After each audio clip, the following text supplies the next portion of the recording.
اے نیکی کی طرف آگے بڑھنے والے، نیکیاں کرنے والے آگے بڑھ، وَيَا بَاغِيَ الشَّرِّ أَقْصِرْ، اور اے برائیاں کرنے والے باز آ جا، وَلِلَّهِ عُتَقَاءُ مِنَ النَّارِ وَذَلِكَ فِي كُلِّ لَيْلَةٍ، اور اللہ تبارک و تعالی جہنم سے لوگوں کو آزاد کرتا ہے، اور یہ رمضان کی ہر رات ہی جاری رہتا ہے۔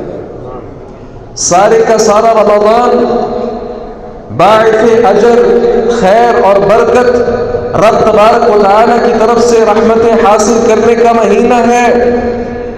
اس لیے خوش قسمت ہے وہ انسان جو ماہ رمضان کو اپنے گناہوں کی معافی کا اور نیکیاں حاصل کر کے جنت میں داخلے کا سبب ٹھہرا لیتے ہیں۔ اور وہ بھائی بہن جنہوں نے ابھی تک رمضان کی اہمیت کو نہیں سمجھا، آج کے خطبہ جمعہ میں ہم یہ پیغام لے کر جائیں، جتنے ایام ابھی باقی ہیں خالصتاً اللہ تبارک و تعالی کی طرف یکسو ہو کر اس ماہ مبارک سے فائدہ اٹھا لیں۔ نہیں معلوم آئندہ یہ رمضان ہماری زندگی میں ہمیں نصیب ہو بھی کہ نہ ہو۔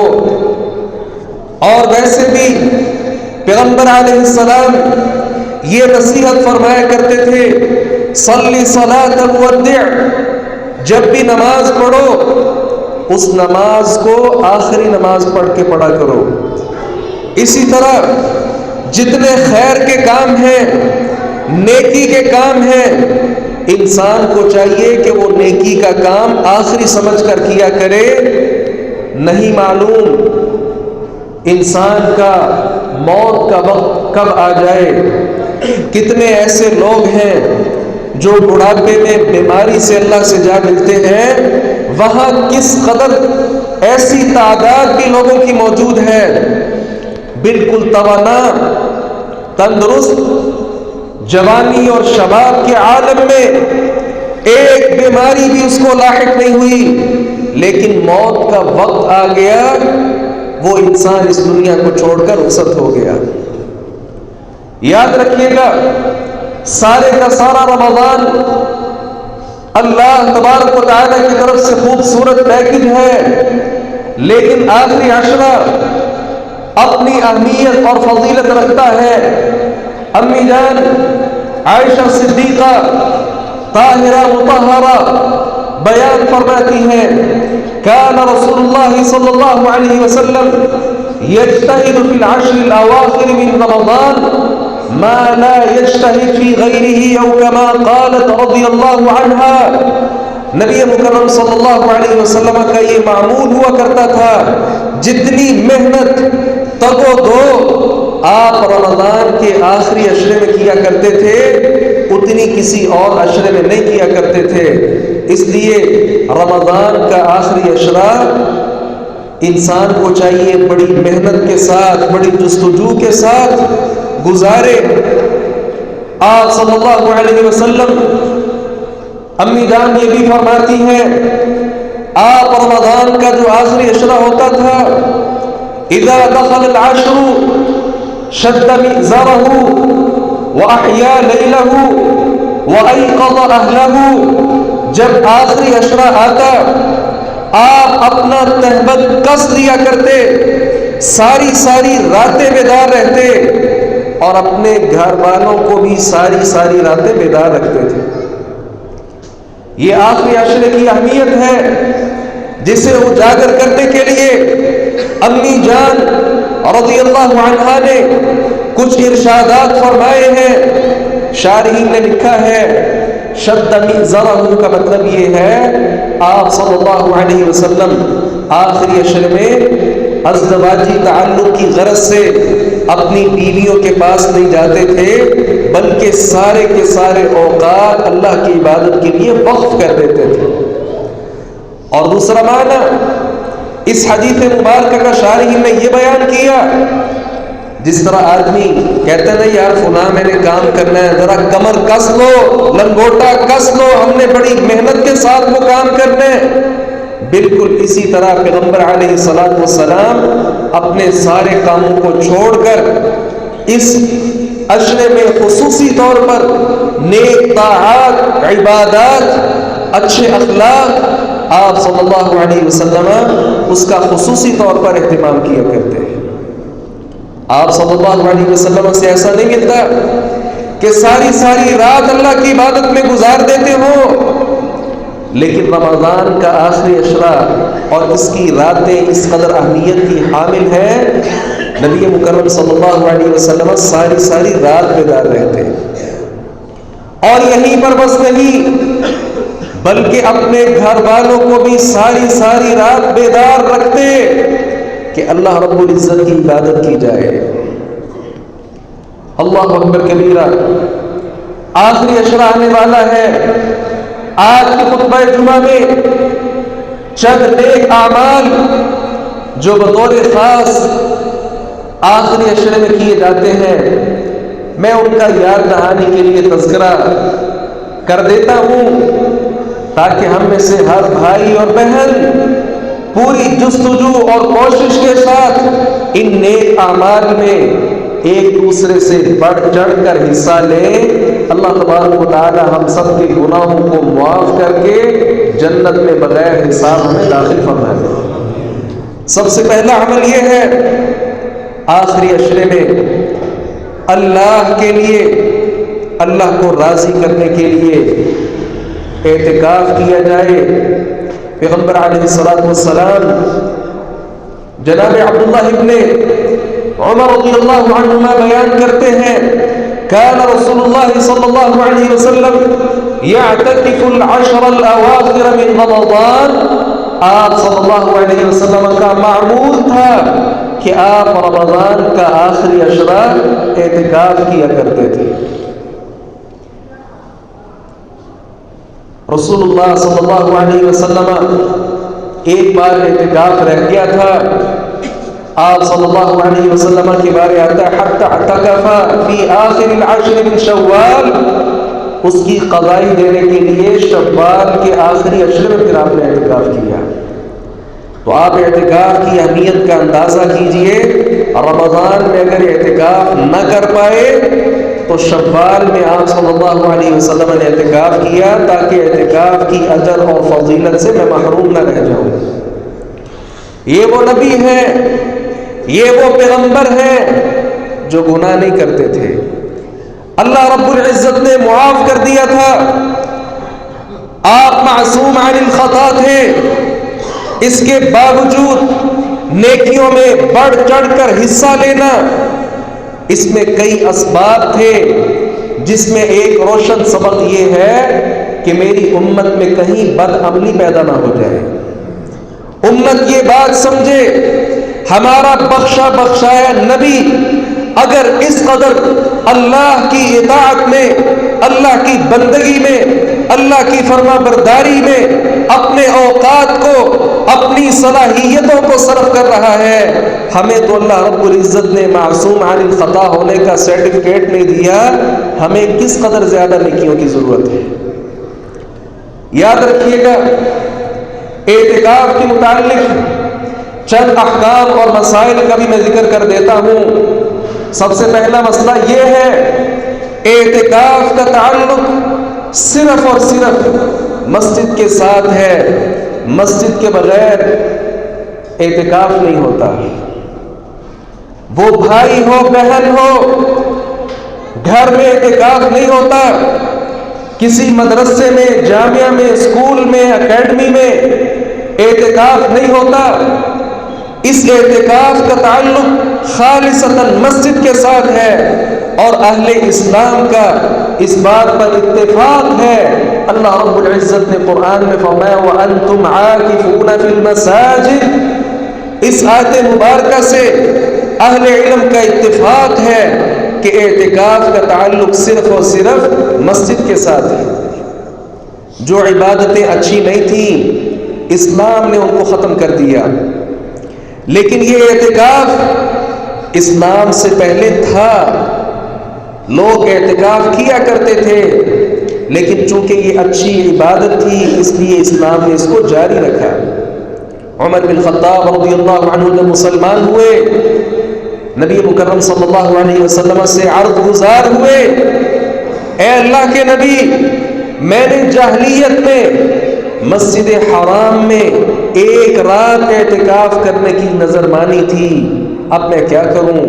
آپ صلی اللہ علیہ وسلم نے فرمایا اوفی بنذری، اپنی نظر کو پورا کرو۔ یہاں سے دوسرے مسئلے کا اظہار بھی ہوا، اعتکاف اگرچہ پورے عشرے کا ہی مسنون ہے، لیکن اگر کسی کے پاس وقت کی صورتحال کچھ ایسی ہے کہ وہ 10 کے 10 ایام اعتکاف نہیں بیٹھ سکتا، ایک رات 2 3 جتنی راتیں وہ اعتکاف کر سکے اس کے لیے اجازت موجود ہے۔ اور تیسری بات یہ ہے، اعتکاف کی حالت میں معتکف مرد اور حضرات کو چاہیے کہ وہ صرف مسجد کے اندر ہی رہے، مسجد سے بغیر ضرورت باہر نکلے گا اس کا اعتکاف ختم ہو جائے گا۔ اور ضرورت وہ ضرورت ہے جس کے بغیر کوئی چارہ کار نہ ہو۔ مثال کے طور پہ مسجد میں موجود جو واش روم ہے یہ مسجد نہیں ہے، مسجد کے واش روم ہے، مسجد نہیں ہے۔ اب انسان کو ضرورت ہے، اسے قضاء حاجت کے لیے جانا پڑتا ہے، اس لیے وہ مسجد کے احاطہ سے باہر نکل کر قضاء حاجت کے لیے واش روم وغیرہ میں جا سکتا ہے۔ اگر کسی مسجد میں واش روم وغیرہ کا انتظام نہ ہو تو وہ اپنے ساتھ کسی گھر میں بھی قضاء حاجت کے لیے، غسل کے لیے، وضو کے لیے جا سکتا ہے۔ پیغمبر علیہ الصلوۃ والسلام کے دور میں مسجد نبوی کے اندر ہی واش روم نہیں ہوا کرتے تھے، لوگ باہر جاتے تھے، تو اعتکاف کی حالت میں جو زیادہ ضروری چیزیں ہیں اس کے لیے مسجد سے باہر جایا جا سکتا ہے۔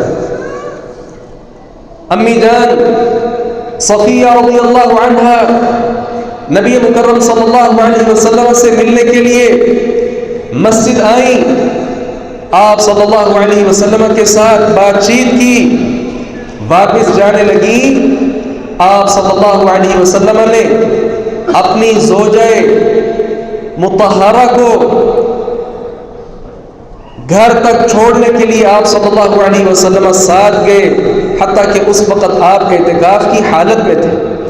تو اعتکاف کی حالت میں مسجد کے اندر کسی کی ماں، بہن، بیٹی، بیوی اگر ملنے کے لیے آنا چاہے آ سکتی ہے، خواہ مخواہ پابندیاں نہیں لگانی چاہیے، وہ سختیاں جو اسلام کے اندر نہیں ہیں وہ نہیں لگانی چاہیے۔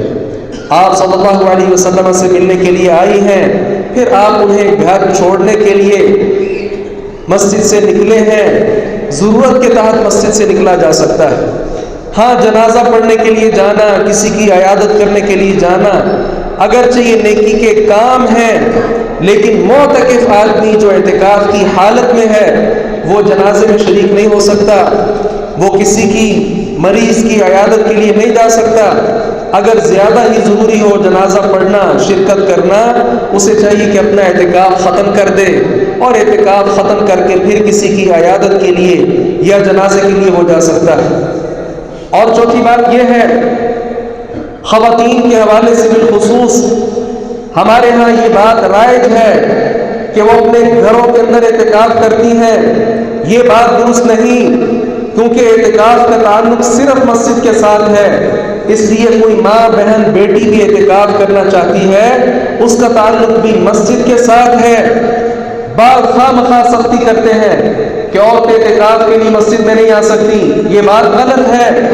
آپ صلی اللہ علیہ وسلم کے ساتھ آپ کی ازواج مطہرات نے، مومنوں کی ماؤں نے بھی اعتکاف کیا تھا، اور آپ صلی اللہ علیہ وسلم کی وفات کے بعد ہماری یہ مائیں وہ کثرت کے ساتھ اور ہمیشگی کے ساتھ اعتکاف کیا کرتی تھیں۔ لہذا اللہ تبارک و تعالیٰ کے گھروں سے اللہ کی بندیوں کو نہ روکا جائے، اگر کوئی اعتکاف کرنا چاہے اسے اعتکاف کی رخصت دی جائے۔ ہاں اعتکاف کرنا اس کے بہت زیادہ فوائد بھی ہیں جو انسان کو حاصل ہوتے ہیں۔ سب سے پہلی بات تو یہ ہے، ایسا انسان محمد رسول اللہ صلی اللہ علیہ وسلم کے مبارک طریقے پر عمل کرتا ہے، اور آپ کی سنت پر، آپ کے طریقے پر عمل کرنا یہ بہت زیادہ خیر اور برکت کا باعث ہے۔ پیغمبر علیہ السلام کی اطاعت فرما برداری کرنا، آپ نے جو جو کام کیا تلاش کر کے، کوشش کر کے اس پر عمل کرنا، گویا جو انسان سنت کی پیروی کرتا ہے ایسا انسان دنیا میں بہترین آدمی تصور ہوتا ہے جو رسول اللہ صلی اللہ علیہ وسلم کے بتلائے ہوئے طریقے پر چلتا ہے۔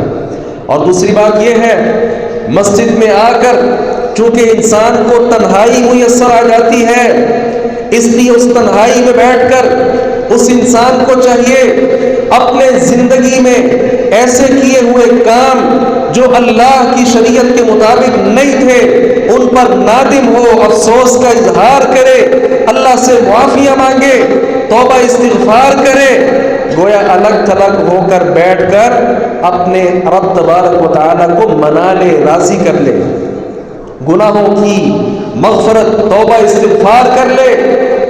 اور اسی طرح اعتکاف میں بیٹھنے والا شخص، اسے یہ جاننا چاہیے میرا گھر تو 5-6 مرلے کا ہے، ایک کنال میں رہتا ہوں، لیکن اس وقت چند ایام کے لیے ایک بند کوٹھری میں مجھے رہنا پڑ رہا ہے۔ اسے قبر کا سین یاد کرنا چاہیے۔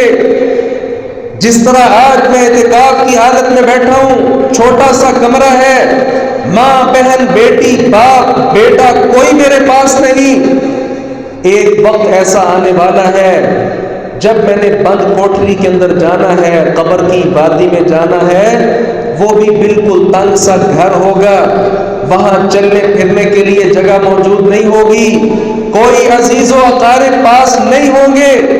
اس دن کے لیے انسان کو چاہیے وہ کوشش کرے، سوچ و بچار کرے، میں نے اس گھر کو اپنے لیے راحت کا سامان کیسے کرنا ہے۔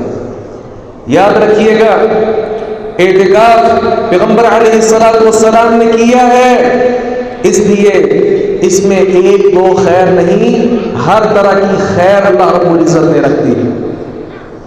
اور معتکفین حضرات سے چند گزارشات بھی پیش کرنا چاہتا ہوں، اعتکاف ضرور کریں، مسجد کے تقدس کا، مسجد کے احترام کا پاس لحاظ کریں، خواہ مخواہ اونچی زبان میں بات کرنا، سخت رویہ اختیار کرنا کسی نمازی کے ساتھ، مسجد میں اونچی آواز سے بات کرنا، ان ساری چیزوں سے اجتناب کیجیے۔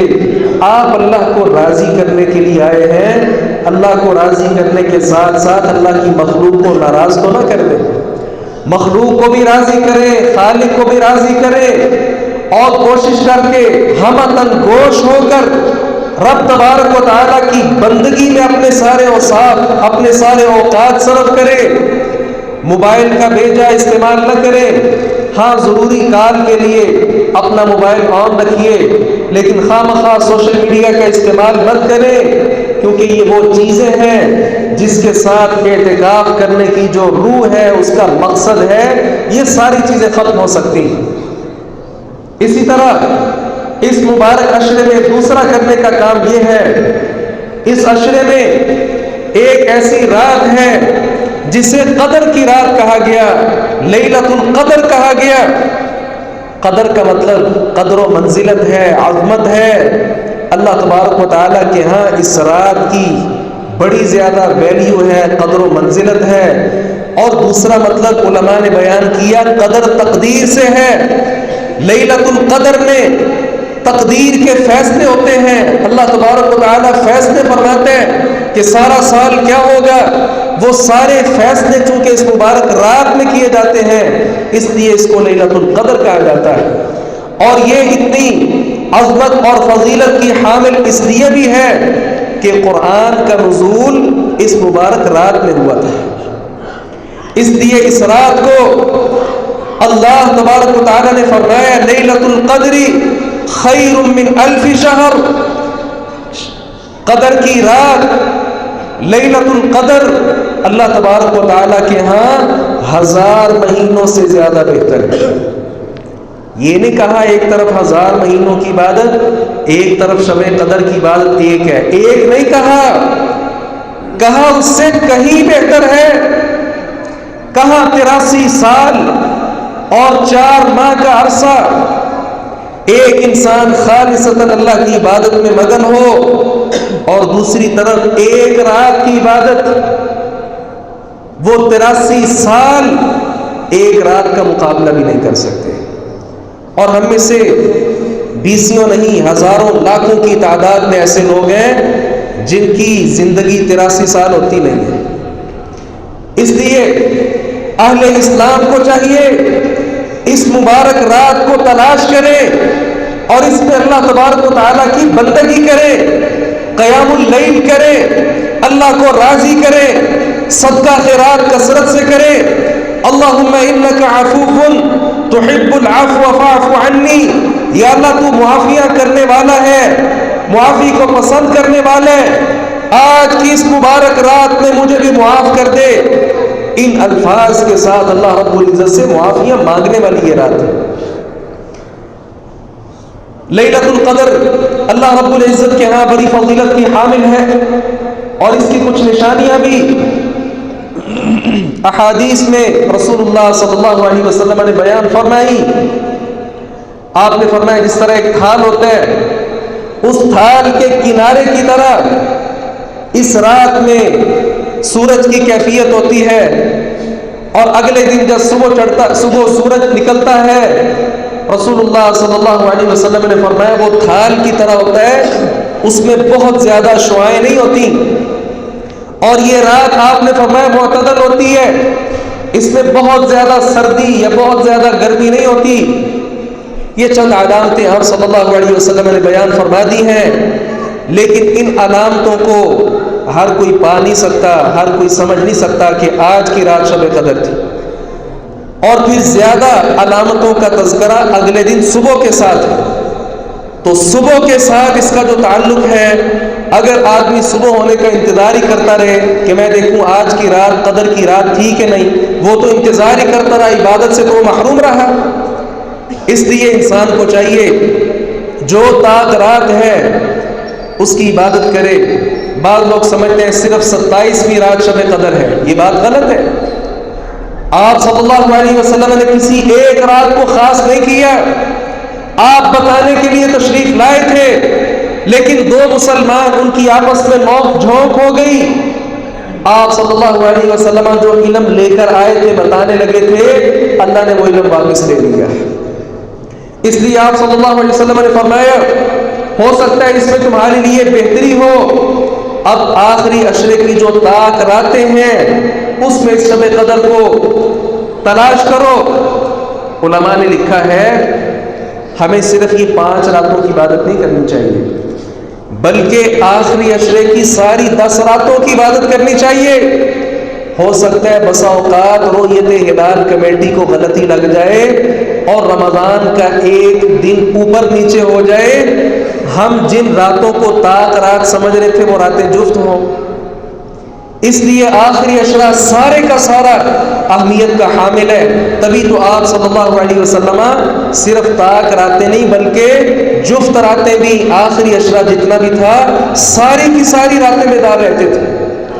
بعض علامتیں لوگ بیان کرتے ہیں، اس رات کتے نہیں بھونکتے، گدھا نہیں بھونکتا، سمندر کا جو کھارا پانی ہوتا ہے وہ میٹھا ہو جاتا ہے، وغیرہ وغیرہ۔ یہ ساری علامتوں کا کسی حدیث مبارکہ میں کوئی تذکرہ نہیں ہے۔ اس لیے ادھر ادھر کی باتیں کرنے کی بجائے انسان کو چاہیے 10 تو راتیں ہیں، کتنی اور راتیں ہیں، ہم ساری ساری رات باتیں کرتے کرتے گزار دیتے ہیں۔ ان راتوں میں اللہ کی عبادت کی جائے، مساجد میں دروس کا اہتمام ہوتا ہے، اچھی بات ہے، لیکن ساری ساری رات جلسہ کرتے رہنا، 5 10 علماء کا آ کر تقریریں کرتے رہنا، یہ کوئی مناسب عمل نہیں ہے۔ ہاں کچھ تذکیر ہو جائے، 2-3 علماء اگر کوئی نصیحت کر دیں اچھی بات ہے، لیکن ساری ساری رات جلسے جلوس میں گزار دینا، کہیں محفلیں ہو رہی ہیں، کہیں نعتیں پڑھی جا رہی ہیں، کہیں شرکیہ نظمیں پڑھی جا رہی ہیں، کہیں قوالیاں چل رہی ہیں، یہ رات بسر کرنے کا طریقہ نہیں ہے۔ پیغمبر علیہ الصلوۃ والسلام کا طریقہ کیا تھا؟ اس رات میں قیام کرنا، کثرت سے صدقہ خیرات کرنا اور اللہ تبارک و تعالیٰ سے معافیہ مانگنا، یہ چیزیں انسان کے اندر ہونی چاہیے۔ اور اس کے ساتھ ہی شب قدر کے ساتھ اس رمضان میں اور خصوصاً آخری عشرے میں جو کرنے والا تیسرا کام ہے وہ فطرانے کی ادائیگی ہے، صدقۃ الفطر ہے۔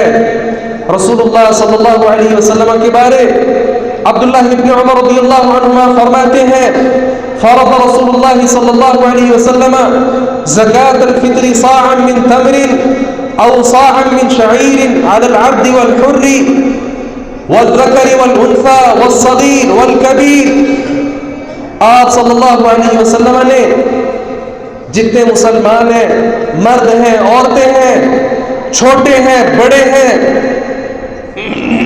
سب پر فطرانہ فرض کیا، اور یہ فطرانہ آپ صلی اللہ علیہ وسلم نے فرمایا ایک سا ادا کیا جائے۔ کچھ برتن ایسے ہیں جو پیمائش کرنے والے ہیں اور کچھ آلات ایسے ہیں جو وزن کرنے والے ہوتے ہیں۔ ہمارے ہاں وزن بھی رائج ہے، 2 کلو، 5 کلو، 10 کلو۔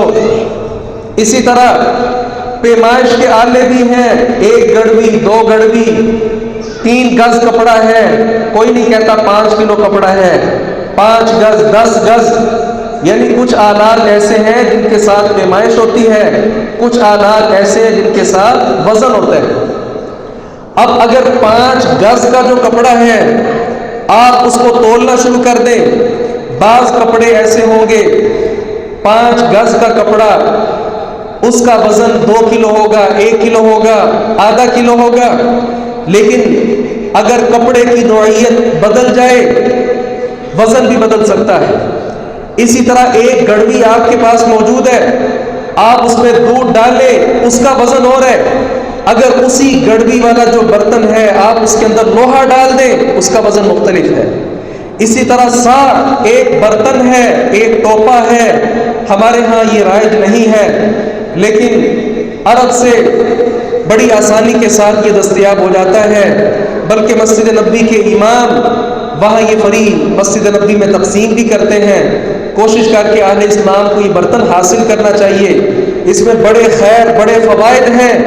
1 مد کا برتن ہے، 1 سا کا برتن ہے۔ آپ صلی اللہ علیہ وسلم کے بارے احادیث میں آتا ہے آپ 1 مد پانی کے ساتھ وضو کر لیا کرتے تھے۔ اب یہ برتن اگر ہمارے پاس موجود ہو اور یہ حدیث مبارکہ معلوم ہو، اور پھر ہم ذرا غور کریں کہ کتنے کم پانی کے ساتھ ہمارے نبی وضو کر لیتے تھے اور ہم ایک وضو کرنے کے لیے کتنا پانی ضائع کر دیتے ہیں۔ اسی طرح 1 سا آپ اس برتن کے پانی کے ساتھ غسل فرما لیا کرتے تھے اور ہم ایک غسل کرنے کے لیے کتنا پانی ضائع کر دیتے ہیں۔ 1 سا جو گندم ہے اس کا علماء نے تقریباً 2.25 کلو کا حساب لگایا ہے۔ ظاہر ہے گندم ہے، اس کا وزن مختلف ہے، اگر اسی برتن میں آپ کھجور ڈال دیں، کشمش ڈال دیں، اس کا وزن مختلف ہو جائے گا۔ اس لیے 1 سا کا جو پیمانہ ہے اہل علم نے سادہ سا اس کا طریقہ سمجھنے کے لیے بیان کیا۔ ایک میانے قد کا آدمی اپنی دونوں لپیں بھر کر 4 مرتبہ نکال لے گندم کے، تو ایک شخص کی طرف سے جو فطرانہ ہے وہ اللہ رب العزت کے ہاں ادا ہو جاتا ہے۔ ہمارے ہاں بعض علماء کہتے ہیں جو جنس ادا نہ کر سکے وہ روپیہ پیسہ ادا کر دے، اگرچہ یہ بات پیغمبر علیہ الصلوۃ والسلام اور صحابہ کرام کے دور سے نہیں ملتی، اس لیے کوشش کر کے انسان کو چاہیے کسی غریب مسکین کی مدد اگر وہ پیسے کی مدد سے کرنا چاہ رہے وہ الگ سے کر دے، اور جو فطرانہ رسول اللہ صلی اللہ علیہ وسلم نے ہمارے اوپر فرض کیا ہے، جن چیزوں سے فرض کیا ہے انہی چیزوں سے ادا کرنا چاہیے۔ مثال کے طور پہ آپ ایک غریب کو، مسکین کو فطرانہ دینا چاہتے ہیں، وہ کہتا ہے یار میں نے تو بھی لباس دینا ہے، کپڑے خریدنے ہیں، آپ مجھے گندم دے رہے ہیں، کھجور دے رہے ہیں، مجھے اب اس کی ضرورت نہیں ہے۔ آپ کو چاہیے اسے کھجور یا گندم وہ الگ دے دیں اور اس کے کپڑوں کے حساب سے جو آپ مدد کرنا چاہتے ہیں وہ الگ سے کر دیں، تاکہ فطرانہ بھی صحیح معنوں میں جو فطرانہ ہے وہ ادا ہو جائے، اور ویسے الگ سے جو آپ اس کی مدد کرنا چاہتے ہیں وہ الگ سے کر دیں۔ چھوٹا بڑا جتنے گھر کے افراد ہیں سب کی طرف سے یہ فطرانہ ادا کیا جائے گا، اور گھر کا جو سربراہ ہے اس کی ذمہ داری ہے گھر کے جتنے افراد ہیں ان تمام افراد سے اس فطرانے کو، اس صدقۃ الفطر کو وہ ادا کرے۔ حدیث کے الفاظ ہیں چھوٹا بڑا سب اس میں شامل ہیں۔ آپ حیران ہوں گے، امام شوکانی رحمہ اللہ نے تو لکھا ہے ابھی وہ بچہ جو اس دنیا میں نہیں آیا لیکن 4 ماہ سے اوپر اس کی عمر ہو چکی ہے، اس کی طرف سے بھی یہ فطرانہ ادا کیا جائے، کیونکہ حدیث مبارکہ کے جو الفاظ ہیں کہ بچے کی طرف سے، چھوٹے کی طرف سے ادا کیا جائے، چھوٹے میں وہ بھی شامل ہے۔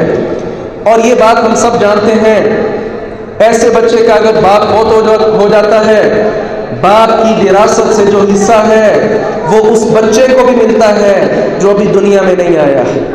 جب اس بچے کو وراثت مل رہی ہے، اس کی طرف سے جو فطرانہ ہے، صدقۃ الفطر ہے، اہل علم کہتے ہیں یہ بھی ادا کرنا چاہیے۔ اس کے جو مقاصد ہیں، آپ صلی اللہ علیہ وسلم نے فرمایا طعمۃ للمساکین، مسکینوں کے کھانے کا بندوبست ہو جاتا ہے۔ عید کے دن جہاں سارے لوگ خوشیاں منا رہے ہوتے ہیں، کہیں یہ نہ ہو مساکین وہ بیچارے کھانے پینے کے معاملات سے پریشان ہوں، تو کم از کم یہ کھانا ان کے گھر موجود ہونا چاہیے، تاکہ کھانے کی جو فکر ہے اس فکر سے ہم ان کو آزاد کر دیں۔ اور دوسرا، آپ صلی اللہ علیہ وسلم نے اس کا مقصد جو بیان فرمایا وہ یہ ہے، روزہ رکھ کر بس اوقات کچھ کوتاہیاں ہم سے سرزد ہو جاتی ہیں، تو اللہ تبارک و تعالیٰ ان کوتاہیوں کا ازالہ فرما دیتے ہیں اس صدقۃ الفطر کے ساتھ۔ یہ ادا کب کرنا چاہیے، یہ بڑا اہم مسئلہ ہے۔ بعض عیدگاہوں میں اعلان ہو رہا ہوتا ہے جس نے بھی ادا نہیں کیا وہ ابھی آ کر ادا کر دے، یہ بات درست نہیں ہے۔ پیغمبر علیہ السلام نے حکم دیا وَأَمَرَ بِهَا أَن تُؤَدَّى قَبْلَ خُرُوجِ النَّاسِ إِلَى الصَّلَاةِ، لوگوں کے عیدگاہ کی طرف سے نکلنے سے پہلے اس فطرانے کو ادا کر دینا چاہیے۔ اور آپ نے فرمایا اگر یہ عید کے بعد ادا کیا جائے یہ فطرانہ نہیں ہے، عام صدقات میں سے ایک صدقہ تو اللہ رب العزت کے ہاں یہ تصور ہوگا، فطرانہ تصور نہیں ہوگا۔ اور جو آپ نے حکم دیا تھا کہ فطرانہ ادا کیا جائے، اس حکم کی پھر تعمیل نہیں ہوگی۔ اس لیے اہل اسلام کو چاہیے، آخری عشرہ آنے والا ہے اور بڑی زیادہ محنت تگ و دو کے ساتھ اس عشرے کو بسر کریں۔ اور آخری بات یہاں یہ بھی ہے، نیکی کے کام کرنے کے ساتھ ساتھ جو گناہ ہیں، اخلاقی برائیاں ہمارے اندر موجود ہیں، بات بات پہ گالم گلوچ ہے، بات بات پہ جھگڑا ہے، ایک دوسرے مسلمان بھائی کی غیبت ہے، چغلی ہے، کسی کے بارے حسد کینہ ہے، ان ساری چیزوں کو بھی دور کرنا ہے۔ کہیں یہ نہ ہو اعمال تو یہ سارے ہم کرتے رہیں لیکن ان برائیوں کی وجہ سے یہ جو نیکیاں ہم کر رہے تھے یہ ساتھ ساتھ نیکیاں ضائع بھی ہوتی جائیں۔ اس لیے اہل اسلام کو چاہیے اس عشرہ مبارک کو بہت زیادہ نیکیوں کے ساتھ گزارے اور اس عشرہ کو آخری رمضان سمجھ کر گزارے۔ اللہ تبارک و تعالیٰ سے دعا ہے باری تعالیٰ حق بات کو سمجھنے اور اس پر عمل پیرا ہونے کی توفیق عطا فرمائے۔ وآخر دعوانا ان الحمد للہ رب العالمین۔